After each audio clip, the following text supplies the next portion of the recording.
Welcome to the coffee lab. My name is Farhan. MashaAllah, he's got the same name as me. So do give him a visit, guys. Support his business. He's left the West to do business here. Let's hope his business is successful, just like yours will be, inshallah, if you do try to do the same as this brother here. Assalamu alaikum, guys. This is a continuation of the vlog when I travel out to Bahria and DHA.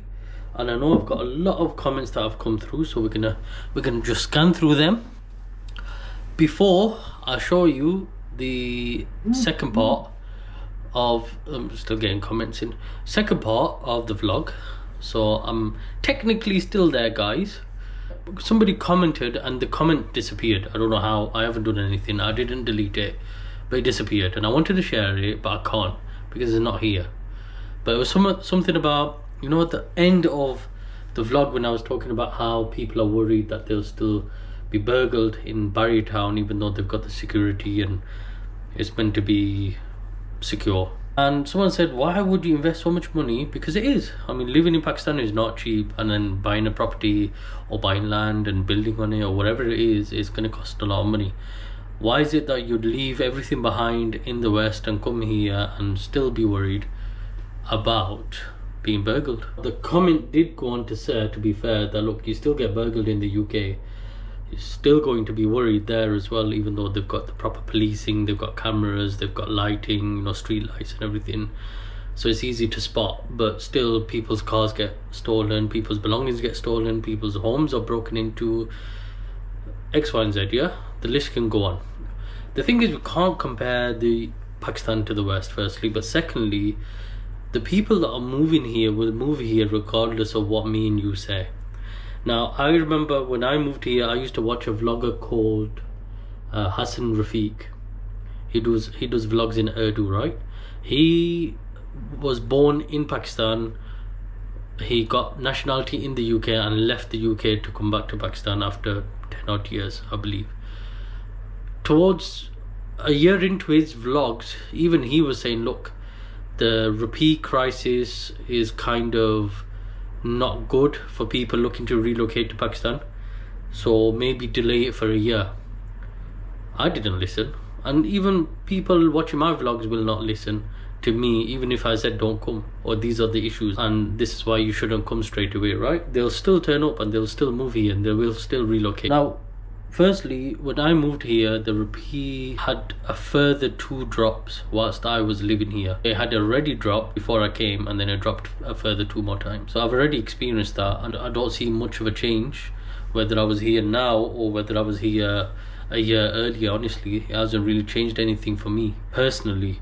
But going back to burglary, I would hate for anyone to go through what I did in the first 3 months of me shifting here, because I was actually burgled here in Wakand, one of the securest places in the whole of Pakistan, or the Kent areas where the army are always patrolling.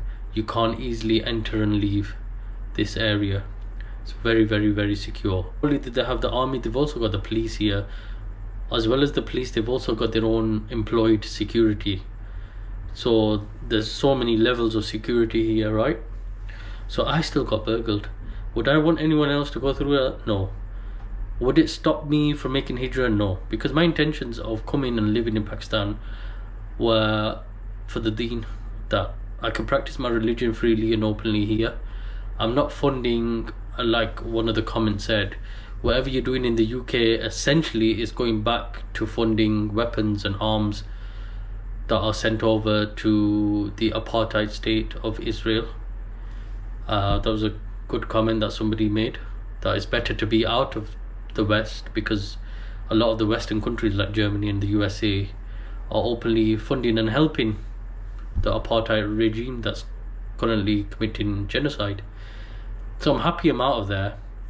So some people, it comes to the main question, how do you earn money whilst living in Pakistan? So I'm going to meet 2 people. One brother who has the same name as me, Farhan, from Sweden. He more or less travels back and forth, he was saying, but what he's done is he's settled down here in DHA or Bahria town. I still can't make up where it is.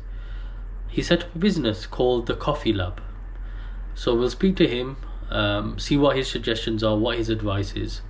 Later, I meet another brother who did a payment plan on an apartment. So now we're going to look at the almost finished product of what he's been paying for the last 2 years and so. Let's go to Coffee Lab. So this is a brother from Sweden. Let me just ask. So he's lived in Sweden and the US. So this is a fellow expat. Never met him before. Just one of the brothers who lives in Bahria has just told me about it. So let's go and try it. Salam, kaise? Kaise? Talking to the local. Salam, kaise? मैं vlog बना रहा हूँ भाई. Yeah. ठीक है. So people wanted me to talk to the locals, and that's it. I've done it, mate. Coffee shop. कैसे? अस्सलाम वालेकुम. कैसे भाई? मैं vlog बना रहा हूँ भाई. It's a bit dark in here. Light on it. You're trying to speak to him in Swedish. Exactly. So this is the place. Let's order some coffees. Danish का जो है ना बड़ा मजाक उड़ाते हैं. किधर रहते थे आप? मैं स्वीडन से, स्टॉकहोम से. वो दूर है. Actually मेलबर्न को मुझे समझ नहीं आती. स्टॉकहोम को मुझे थोड़ा. So welcome to the coffee lab here. Where is it? Is it DHA or is this Bahria town? This is basically in Bahria phase 7, but this is considered DHA 1. What, how? Like one side is DHA 1 and one side is So Bahria basically phase 7? this, from my understanding is that Bahria has given a sector within Bahria to DHA. Oh, so nice. basically our address is DHA 1. Yeah. ये address वालेकुम सलाम. कैसे आप vlog बना रहे? Yeah, though the lady said the same thing. We're gonna have to give money to the ladies here later. So you've set this business up, mashallah. It's been 6 months. Beautiful coffee. I had the iced coffee, which is delicious. The Danish brother had the hot coffee. Do you know what he had? They had a cappuccino. Cappuccino. He goes, it's very tasty. The brothers had what? Ice creams or milkshakes? They had our ice cream shakes. Ice cream shake. They were saying it was nice as well. So if you are down here, what you say? People from the UK stay in the apartments up here. Yeah, there's a lot of people, not just from UK. It's from UAE. You have from Norway. So it's a small hub over here where people, because it has international standards. Oh wow! And obviously you have the coffee shop over here. Basically, we offer room service if anyone comes over here. So you could go straight up there. Yeah, correct. Mashallah. So we offer that as well. Yeah, and what's your name? My name is Farhan. Mashallah, he's got the same name as me. So do give him a visit, guys. Support his business. He's left the West to do business here. Let's hope his business is successful, just like yours will be, inshallah, if you do try to do the same as this brother here. You've been here 10 months? Yeah, 10 months. When did you set up the business? When I started up the business, so basically the idea when we started the thing was probably like in early September. That was when we started talking about opening up our shop and started planning everything, but the launch was in January 2024. That's recent then, yeah. So basically it's been probably like 4 or 5 months. Close off Stockholm for good? Basically, yeah, for now. You have family there or? I have my mother, father and my sister over there. But I don't say finally close. I call myself a global citizen because I've been in the US, I've been in Sweden, now I'm in Pakistan. So hey, you lived 8 years in the US, right? I'm sorry? You lived 8 years in the US. I think 8 years in the US. I think there was a small trip. Yeah. 8 years in the US, correct. So you lived 8 years in the US. How long are you planning to stay in Pakistan? I don't plan you just want to be back and forward? Most likely I'm going to be back and forward because at the end of the day I have obviously my parents' roots are Pakistan, so this is the main reason that I came here. I have a previous business here as well, which is an online business, and now I decided to go for something more serious like a coffee shop to interact with people like you, with the citizens. Yeah. What do you think for people who want to leave the West? They don't have a good source of income to live here. How can they do something apart from an online business in Pakistan? In Pakistan, there is plenty of opportunities. The number one thing that I would suggest is obviously you got to see what are your strengths. Yeah. What do you have knowledge in? Obviously, like if you just decide like me to open up a coffee shop without having any knowledge regarding a coffee machine or overall how to make stuff, then obviously it's going to be way harder. Yeah. Because you got to keep in mind it's not just opening up a shop and then you serve the customers. There's a whole science. There's a whole science behind it. When I talk about science, it's not necessarily how to make a coffee. It's more about like the logistics of getting the stuff over here. Like when I came over here, I had no idea where to get what, how to deal with who. So basically, I had my business partner, which is in the back over there. He was a major help and major support for me when it came to supply, dealing with people, because obviously it's a different culture. Whatever country you go to, it's a different culture, different mentality. Definitely. And obviously, as a foreigner, you know, people can grab by my accent that I'm not from here. So some people take advantage of it. Some people take it as a hospitality thing, and they treat you even better.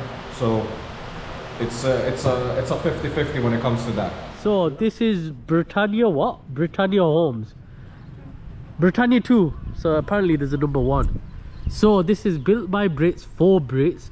And can you see the Union Jack? They made it out of steel. What a waste. How they got the Union Jack on there. But anyways, these guys' standards are very good. So what we're going to do today is, one of the brothers that I'm meeting has an apartment here. So he's kindly going to show us. It was one of those payment plans that everyone's scared of. So let's see what his experience was buying from these guys, RMG Development. So this is one of their vehicles here. So that guy on TikTok, the tall guy, mashallah, beautiful, handsome guy with the white beard, he's not here at the moment, so we can't speak to him. Well, built for Brits by Brits. Look at that. This would be a good thumbnail, isn't it? And they got this massive Malik Riyaz Masjid directly across it there. So we're hoping to go upstairs, see what the build quality is like, and just get a feel, you know, if it's a nice investment here. So mashallah, the brother has furnished it himself. He's bought this all brand new from RMG Developments.